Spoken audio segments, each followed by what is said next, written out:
To me, spiritual evolution is ascension. You are expanding your spiritual understanding and you are moving closer to a purer connection with the Creator. That's what it's all about. Basically, the whole spiel of these dark forces, if you will, is to hinder that in any way, shape, or form possible, right? They'll do anything to keep that connection interrupted. Why? Because when you are connected, you are a power to be reckoned with. As a matter of fact, you're so powerful that they become very, very powerless. People ask me every day, Jean, with everything that's going on in the world, what can I do? My answer, start growing your own food. It's the best investment for your future and the future of your family. Whether you live in an apartment or have your own land, our friends at Food Forest Abundance will guide you every step of the way. Book your free consultation right now, no strings attached. Just click the link down below and get started today.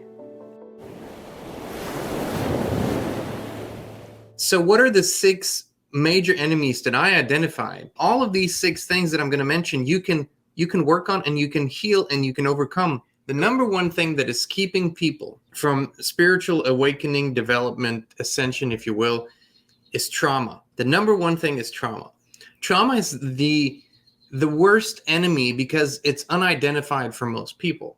They just know they're carrying something because life isn't working out for them the way they want to, or they don't feel that inner joy, inner fulfillment. What does trauma do? Imagine that you are this beautiful floating being, right? And your natural state is floating, and trauma is that heavy weight that keeps pulling you down, but you just don't know. You don't know where it's attached.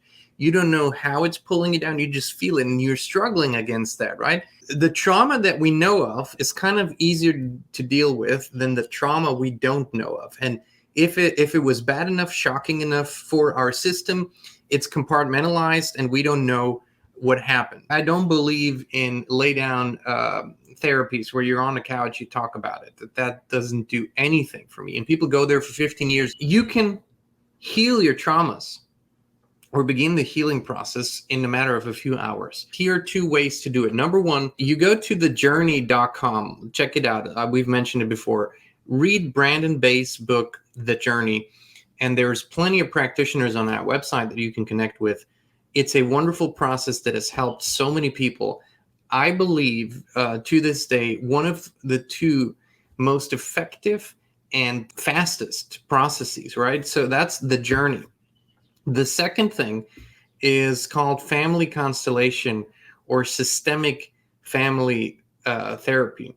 And that is something that is usually done in a seminar. It's a weekend or a long weekend. Basically, a very simple thing. You don't have to have any knowledge. You don't have to bring your whole family. Family constellation therapy for deep trauma healing or any kind of trauma, and also generational family healing.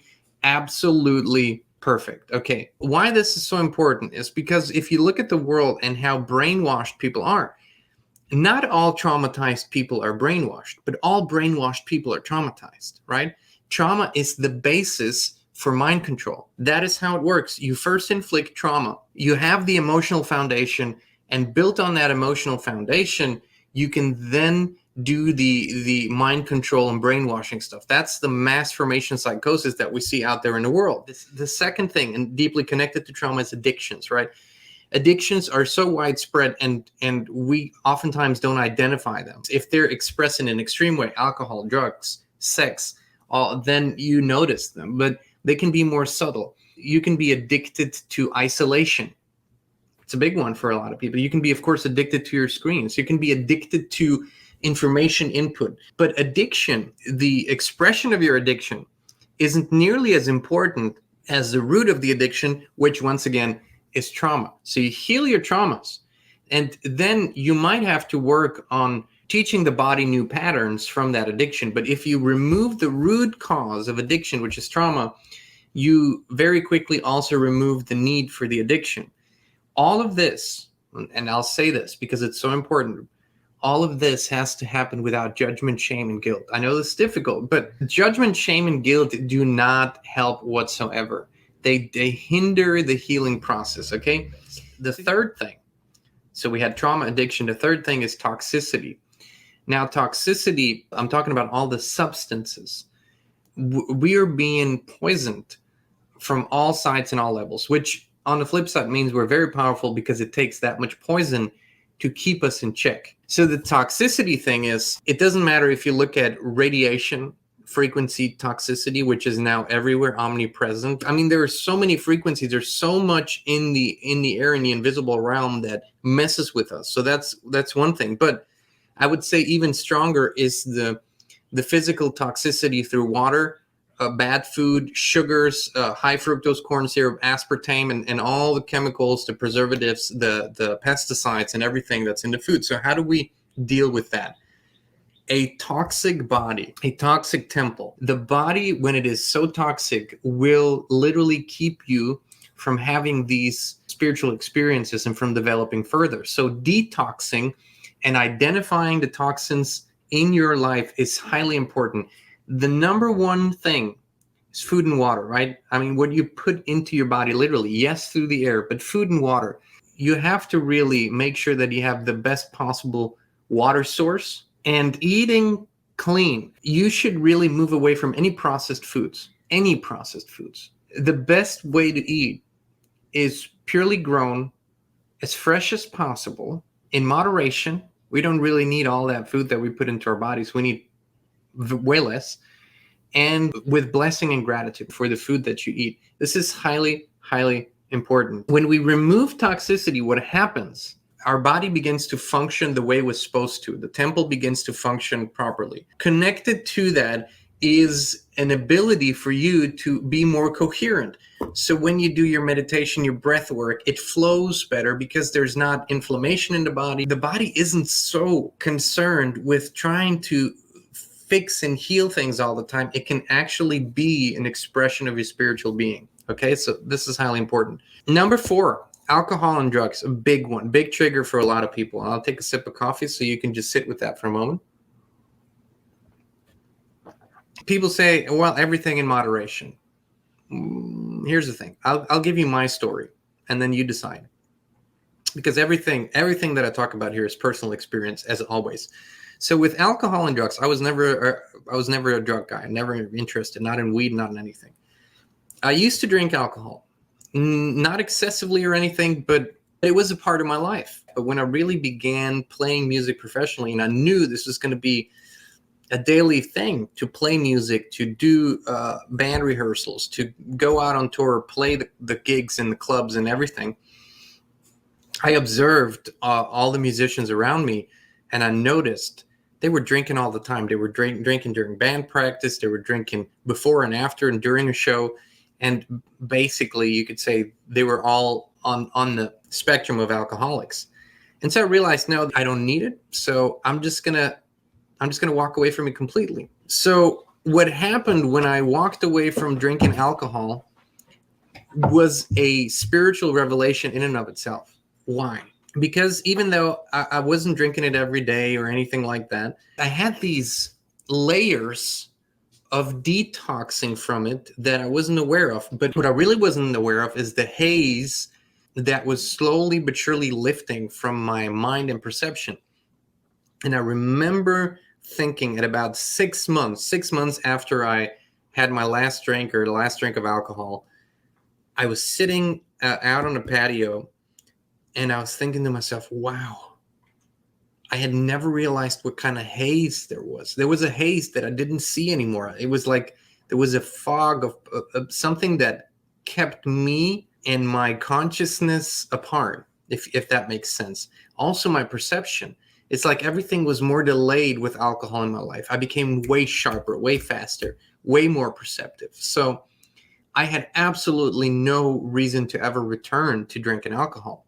I will say that if you look at the frequencies that every substance and every emotional state has, alcohol is way down here, and the beautiful states of bliss and happiness and joy and all these things are way up here. So they don't go together. They literally, alcohol literally disconnects you from spirit to varying degrees, of course. So I know this is a big trigger, but I also never heard a story that starts with, everything in my life started getting better once I started drinking alcohol. I never heard that story before. So I realized, okay, this was a great thing to walk away from. Now I'll put here alcohol/drugs. A lot of people say, oh my God, weed is so great, mind expansive. the people that I know that have used weed regularly, they have become slow over time. They've become apathetic over time. They have become disconnected over time. So I don't see that. I can see that there is a place and time for a ritualistic use, like when people go and do an ayahuasca in a proper setting, with a proper intention for a limited period of time. I can't speak on that too much because that was never my thing. I'm not saying I don't want to try it, but I have experienced such bliss through proper breathing and meditation and prayer. I've gone into such beautiful states that I can't possibly imagine what a drug would do to enhance that. So that being said, I fully believe in the power of plant healers, right? So, but this goes back to a lot of people misuse these because of addictions. So here's what I'm going to say. My life has definitely improved, and my spiritual development and evolution has definitely improved greatly by walking away from alcohol, and I didn't use anything else. So there you go. That's for me. So number 5, and this is also a big one. Once that trauma, the initial trauma, is healed, what is really in the way of our spiritual development and evolution is belief systems and wrong ways of thinking. And yes, there are many wrong ways of thinking. The world right now is suffering from this Wetiko mind virus, the wrong ways of thinking. And belief systems are the basis for the wrong ways of thinking. However, the belief systems are deeply connected to the trauma. So if you don't address the root cause, the trauma, you're going to have a hard time changing your belief systems and making it a lasting thing. But once you are there, examining our deepest ingrained beliefs. How do we do that? We had a Yada retreat, I believe it was 2 years ago. There was a guy in there, a wonderful guy, funny, good-hearted, just a beautiful human being. Think of him a lot. And we were examining belief systems. And, he said, sometimes I struggle financially. He said, what are your beliefs around money? And he gave me all these affirmative, beautiful statements around money. Money is energy, and I always have more than enough, and I believe I deserve money. He said all these things. And I said, do you really believe that? And he said, yes. I said, okay. So John, close your eyes. Imagine there's a bill coming in. It's overdue. It's a huge amount. It's way more than you have in your bank account. What do you believe about money? And then his real beliefs came out. And this is how you examine what your real beliefs are. Your real beliefs are not what you think when you're happy and when everything's going well. Your real beliefs come out when you're challenged, right? If during a challenge, you still feel that place of calm because your true beliefs are that you are an abundant being who's in the flow of life and you deserve all the good things that come to you, then an overdue bill with a high amount won't bother you. Really, it won't bother you. You will seek to find a solution for that, but it will come from a much more balanced place.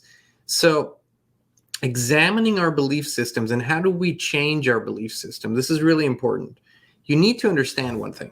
Your beliefs are not driven anymore by your mind. They have become part of your body experience. So your body drives you. In that particular case, that's what happens.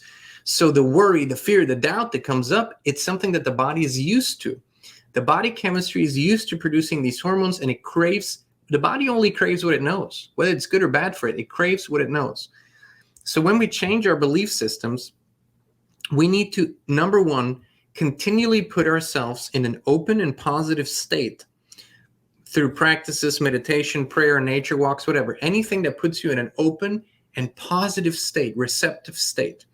And then when you are in that positive, open, receptive state, then you can feed your mind and your subconscious mind with new and positive beliefs.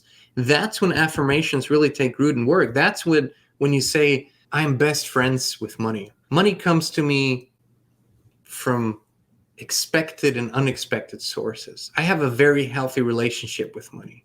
I save some and I invest some and I spend some. Money's a joyous subject in my life. You just have these beautiful affirmative abundance beliefs. And I use money because it's a big trigger for many people.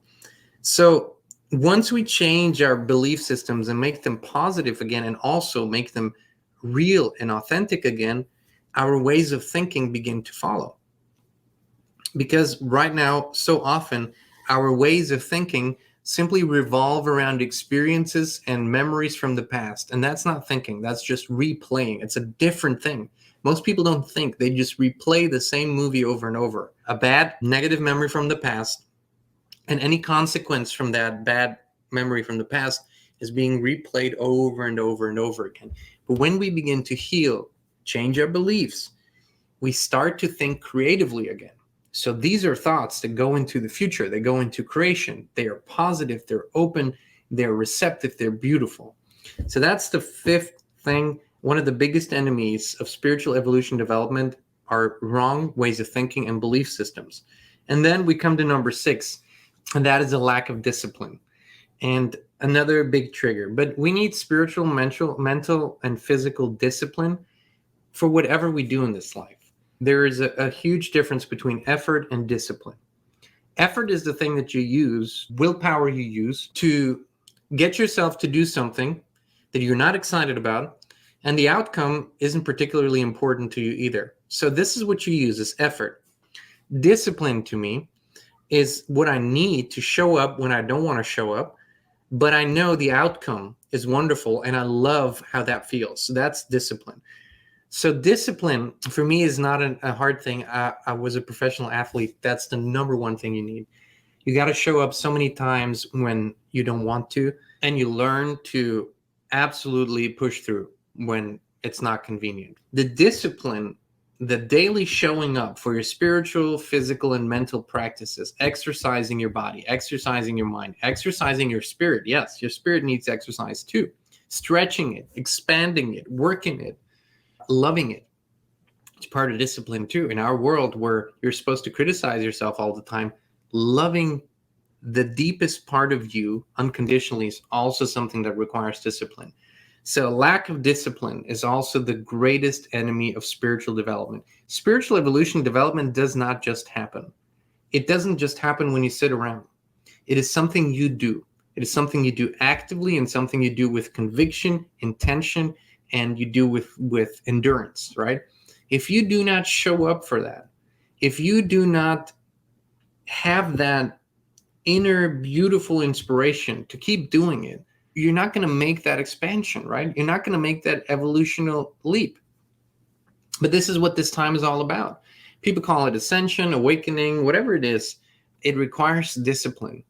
And so this is not a complete list, but these are the things that I identify as the biggest enemies of spiritual development. So once again, trauma, addiction, toxicity, alcohol and drugs, belief systems, wrong ways of thinking, and lack of discipline. But I hope this was helpful.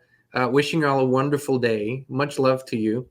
And we'll be back with you again very, very soon. Be blessed, my friends.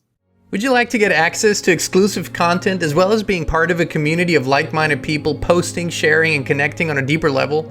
Come join the Inspired community on Locals, where we share more intimately and privately and do our coffee and truth live streams, as well as our Honey Talks show, the only inspired show with Christine Nolan. The Inspired community is absolutely uncensored and unfiltered, a place for truth, authenticity, and freedom. Join us now at inspired.locals.com or click on a link in the video description.